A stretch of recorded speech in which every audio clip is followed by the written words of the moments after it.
Et salut tout le monde, dans cette vidéo on va voir comment un level 84 réussit à faire une seule clé sur l'Ultra Cauchemar pour le tuer à lui tout seul. On va voir la team que l'on peut faire dans cette vidéo. Et comme on peut voir ici, on voit qu'on a dépassé le tour du boss, on est à 70 tours juste ici avec 720 millions de dégâts. Et normalement on peut pas dépasser les 50 tours, mais grâce à cette team là on peut le faire. Comme on avait vu dans la vidéo du 8 octobre 2025, il y a 5 types de teams et celle-là c'est la 5e que l'on avait vue. Et aussi en bonus, j'ajouterai toutes les informations dans le guide PDF pour débutants, mais pas que, comme ici, ici il y a un petit mais pas que, et dedans on pourra voir les informations pour la team Infinie qui fait plus d'1 milliard de dégâts. Ce qu'on va faire c'est que on va quitter le combat puis on va relancer le combat pour que vous voyez un petit peu comment ça se passe et on va expliquer comment fonctionne cette team et comment vous allez pouvoir la faire aussi. Là on peut voir qu'on a mis quand même pas mal de dégâts, enfin de toute façon ici on peut one shot, hein. C'est-à-dire qu'on peut faire une seule clé sur le boss de clan et le tuer le boss de clan en une seule clé, juste tout seul, ce qui est juste énorme. Et le champion obligatoire dedans c'est Wixwell, et on va voir quel autre champion vous avez besoin pour faire cette team. Ce qu'on va faire pour pas utiliser la clé pour rien, vu qu'il y avait déjà un combat qui était fait, c'est qu'on va quitter. Donc pour rappel, vous pouvez quitter le jeu en haut à droite, là vous faites quitter le jeu et vous ne perdez pas votre clé. C'est un truc ultra intéressant à savoir, c'est que si vous ratez quelque chose, vous avez juste à quitter votre jeu et vous ne perdez pas votre clé. Ça fonctionne pour le boss de clan. Ne le faites pas en arène, hein, ça sert strictement à rien, le faites pas dans les donjons, mais pour le boss de clan ça fonctionne très bien, vous ne perdez pas votre clé. Pour ceux qui sont intéressés de savoir la raison, c'est parce que à l'époque, le boss de clan il y avait quand même pas mal de bugs et on perdait nos clés pour rien. Donc c'était en 2020,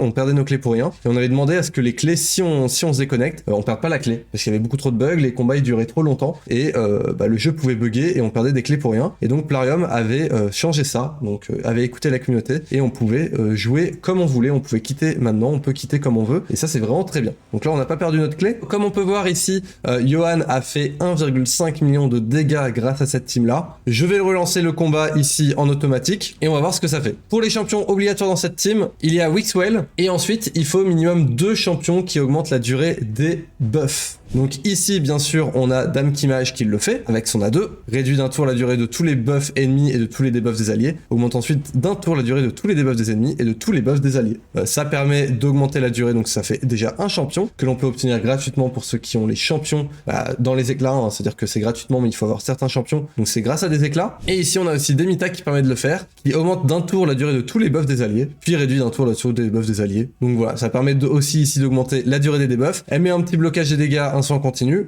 On a une Lydia ici qui permet de rajouter des buffs et de faire un break d'affaiblissement sur l'adversaire. Et ici on a un Tétus qui permet de faire pas mal de dégâts. Grâce à son A2 ici, ça permet de faire quand même pas mal de dégâts en plus. Et ce qu'on va faire c'est qu'on va le relancer le combat à la main, ensuite on va voir l'ordre, comment ça se joue, et puis on verra le stuff des champions et on lancera un combat en entier pour vous montrer les dégâts que l'on peut faire.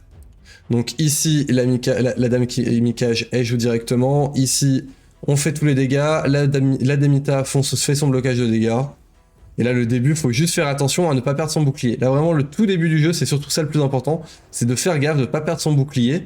Si vous perdez votre bouclier au début de jeu, c'est vraiment bête. Le Wixwell, vous allez voir, il a été mis en réflexe, puisque le Wixwell est utilisé dans d'autres contenus du jeu par Johan, la chimère et l'hydre, et ce qui permet aussi de faire en sorte que s'il y a des stuns qui sont mis sur les champions qui augmentent la durée des debuffs, la durée des buffs, pas la durée des debuffs, mais la durée des buffs, ça évite que par exemple le bouclier parte, puisqu'il n'a pas eu assez de durée de buff, d'augmentation de durée de buff. Et là on peut voir que les dégâts ça va monter très rapidement, et surtout ce qui est intéressant à voir c'est le shield, c'est que le shield on va voir qu'il va prendre de plus en plus de place. C'est que là on voit qu'il a cette place là, et on va voir que les points de vie vont se réduire un maximum, puisque le shield va s'augmenter au fil du temps. Et le shield va s'augmenter grâce au fait qu'il y a énormément de buffs. Plus vous allez avoir de buffs sur votre team, plus le Wixwell va augmenter le bouclier rapidement. Faut savoir qu'avant, les dégâts faits grâce au bouclier n'étaient pas capés, et on pouvait avoir des teams, je crois le record, je sais plus combien c'était de milliards, mais c'était juste, je crois que c'était peut-être, je sais même plus le record que c'est, mais c'était juste insane, Donc ça avait été réduit avec une des mises à jour de 2024 de mémoire, qui a réduit, qui a capé les dégâts de bouclier, et sinon c'était juste insane quoi, c'était juste insane. Et donc voilà un petit peu le combat, et comme on a vu, après on arrive au tour 70, on a déjà plusieurs millions de dégâts. Alors petit disclaimer, cette team là elle est fun à faire, mais ce n'est pas une obligation. C'est si vous avez une autre team qui fonctionne très bien, vous pouvez utiliser votre team, mais ce qui est bien avec cette team là, c'est que dès que vous avez Wixwell, vous n'avez pas besoin de vous embêter. Vous pouvez avoir une Valérie, vous pouvez avoir d'autres champions, il n'y a pas besoin d'avoir ces champions là, et vous pouvez faire une team qui va faire énormément de dégâts. Ça va prendre un peu plus de temps, mais il n'y a pas besoin d'avoir tous ces champions là. Vraiment, c'est une team qui est assez simple à faire. Dès que vous avez Wixwell, vous pouvez faire cette team là facilement. Et j'ajouterai tout ça dans le guide PDF dans la description, donc n'hésitez pas à aller le regarder. Il vous est envoyé directement par mail, donc n'hésitez surtout pas. Donc voilà, là vous avez compris un petit peu comment ça fonctionne. Le bouclier va s'augmenter à l'infini, et voilà les dégâts que ça fait. Donc là, ce que je vais faire, c'est que je vais quitter, et on va lancer une clé directement en automatique pour qu'on voit les dégâts que ça fait. Et surtout, ce qu'on va voir, c'est surtout qui c'est qui fait les dégâts. Donc moi, j'ai déjà la réponse, mais n'hésitez pas à vous dire, ok, bah je pense que ça va être par exemple le Titus qui va faire les dégâts. Je pense que ça va être la Demita qui fait les dégâts. Bon, la personne qui répond Demita, voilà, un petit peu bizarre. Donc là, ce qu'on va faire, c'est qu'on va mettre la bataille rapide, comme ça, on va voir les dégâts que ça fait et qui c'est qui fait les dégâts.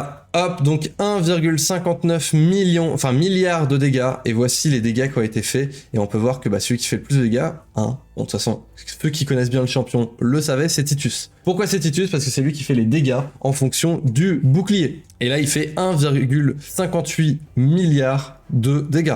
Donc cette team là, elle est faisable avec d'autres champions, hein. Vous pouvez remplacer Titus par un autre champion qui fera des dégâts, et on peut déjà voir que Wixwell plus Lydia plus Zakimage plus Demita, rien que là, on arrive déjà à faire les dégâts qui sont requis. On arrive à faire 80 millions de dégâts, et pour rappel, il faut faire plus de 70 millions. Donc ici, on a déjà réussi. Donc vous pouvez, si vous n'avez pas Titus, c'est pas grave, vous pouvez avoir d'autres champions. Mais la priorité, c'est 2 champions qui vont augmenter la durée des buffs. Donc là, on a Zakimage et Demita avec le Wixwell, donc ça suffit. Pour les sorts, donc ça fonctionne bien en automatique. Voilà ce qu'il faut. Donc Wixwell, il doit commencer ici avec son codex Intercipio. Ça va augmenter la défense, ça va mettre un buff bouclier sur tous les alliés. Bon, normalement, vous avez déjà un buff bouclier avec un set bouclier. La valeur du bouclier est proportionnelle à la défense de ce champion. Et vous le faites ça qu'une seule fois, et puis après, vous ne l'utilisez plus jamais. La Lydia, elle fait en premier son A2 pour mettre un break def, un affaiblissement, et elle va mettre un renforcé et une augmentation de vitesse sur tous vos alliés. Et il faut que ça soit aussi en priorité, puisque vu qu'elle va mettre le renforcé et l'augmentation de vitesse en premier, ça va augmenter le nombre de buffs sur votre team. La Zakimage, donc toujours en priorité, ça va être toujours ça en priorité. Ça va être ici le fait qu'elle va augmenter la durée des buffs. On fait le décret impartériel en premier pour que ça fasse une augmentation d'attaque et une augmentation des dégâts critiques. Comme ça fait des buffs supplémentaires. Et ces buffs supplémentaires vont par la suite pouvoir être augmentés avec donc le Wixwell et la Demita. Et aussi un truc important sur Dame Mikage,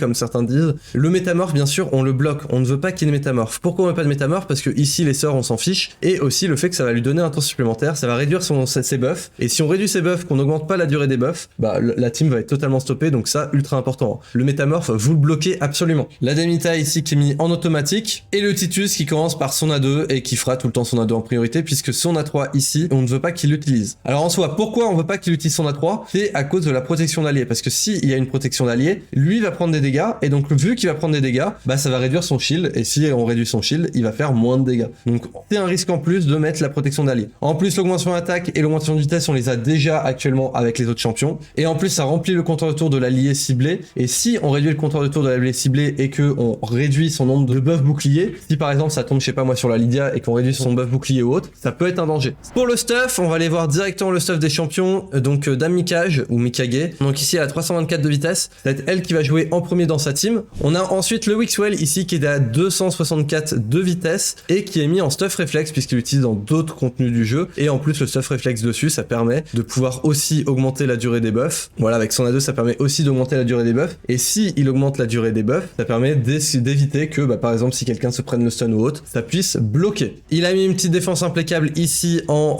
grâce, et ça permet de renvoyer les dégâts sur le boss, et c'est d'ailleurs pour ça que ça doit être lui, Wixwell, qui fait le plus de dégâts dans sa team après le Titus. Je pense clairement que c'est grâce à cette grâce ici. Ensuite on avait la Lydia qui joue, donc la Lydia qui a 262 de vitesse. On peut voir un petit peu que ces champions pourraient être clairement améliorés si vous voulez faire plus de dégâts, parce que là on pourrait mettre du taux critique sur une team comme ça, on pourrait rajouter du taux critique ou autre, mais ça serait strictement inutile et ça serait un petit peu bête. Et là il y a quelque chose qui pourrait être sympa, c'est quand il va terminer son set féral, les alliés infligent 5% de dégâts en plus pour chaque debuff placé par le porteur. Sur le boss, elle place ici un réduction de def, un affaiblissement. Ici elle va mettre une sensibilité au poison, donc elle va mettre pas mal de debuff, donc elle pourra augmenter augmenter les dégâts. Donc là, dès qu'il va y avoir un petit truc féral sympa pour la Lydia, je pense que ça va être mis directement et ça va augmenter pas mal les dégâts. Après, clairement, c'est pas une obligation. Hein. Ici, c'est totalement pas une obligation. La Demita qui a 252 de vitesse avec elle un set bouclier, donc le set bouclier qui permet directement d'avoir le bouclier sur tous les alliés. Et enfin, le Titus qui est à 213 de vitesse. On voit qu'il a pas du taux critique. Et pourquoi il a pas de taux critique? C'est parce que ici, ça passe toujours en critique. Cette attaque est toujours critique si ce champion se trouve sous buff bouclier. Et donc, vous voyez, c'est vraiment son AD qui fait les dégâts, hein, parce que ici, il a pas de taux critique. Et bah, de toute façon, il va pas faire énormément de dégâts hautes. Mais c'est surtout son AD où ça va faire énormément de dégâts. En plus, sur ton Titus, il a mis ici un nain pitoyable, ce qui permet d'avoir ici des chances de réduire le temps de recharge d'une compétence à chaque fois qu'il fera des dégâts. Et moi, la question que je me pose, c'est est-ce que ça serait pas intéressant de lui mettre de la contre-attaque, ici dans les maîtrises de contre-attaque, si ça proc ou pas? Ça, c'est une question que je me pose. Je sais pas du tout si ça proc ou pas, n'hésitez pas à me le dire en commentaire. Si ça proc, le fait qu'il va faire une contre-attaque, ça fait des dégâts, si ça peut réduire le temps de recharge ou pas. Ça, c'est un truc où j'ai même pas l'info. Mais voilà pour la team, et comme on peut le voir, c'est que de la vitesse, hein. C'est vraiment que de la vitesse sur les champions, avec un set bouclier, il y a quelques sets qui sont faits, donc quand même le set réflexe sur l'XL, qui est plutôt sympa, surtout si vous l'utilisez dans d'autres contenus, hein. C'est surtout pour les autres contenus. Mais c'est une team qui est vraiment